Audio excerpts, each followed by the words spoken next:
आता मी ठरवलंय घरी बसायचं, मुलांना सांगेन नांदा सौख्य भरे. नारायण राणे यांच्याकडनं राजकीय निवृत्तीचे संकेत देण्यात आलेले आहेत.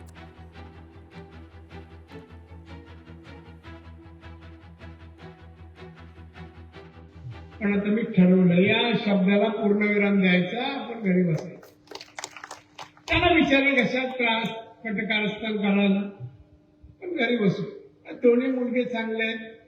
त्याला एकच शब्द सांगितला, बेटा नांदा सौख्य भरे. चांगलं नांदा, चांगलं काम करा, नाव कमवा. आणि दोनही अतिशय चांगलं काम करतात. निलेश तर चांगलंच काम करतोय, नितेश मेहनत करतोय, फिरतोय, चांगलं काम. आता मी ठरवलंय घरी बसायचं, मुलांना सांगेन नांदा सौख्य भरे, असं महत्त्वाचं विधान नारायण राणे यांनी केलं.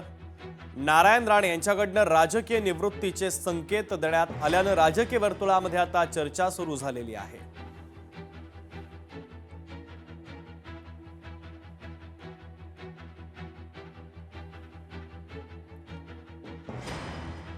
मी काही बोललो नाही याचा काहींनी फायदा घेतला, ते काही जण आता कर्मानं मरणार. राणे विरुद्ध राणे असं कधीही होणार नाही.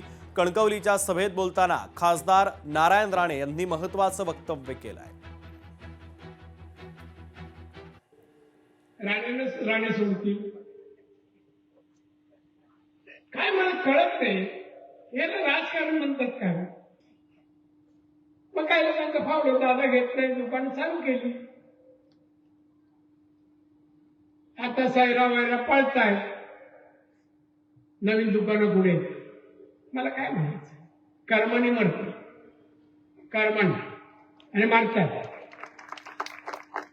काळ कमी पडत. हे माझा शब्द किती वजनदार होता. काळावरून वजन पडतं ना, तिकडे मागे तर वाचत नाही.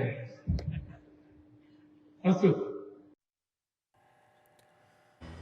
तर मी काही बोललो नाही याचा काहींनी फायदा घेतला, असं नारायण राणे यांनी म्हटलं. ते काही जण आता कर्मानं मरणार, असं सुद्धा त्यांनी म्हटलेलं आहे.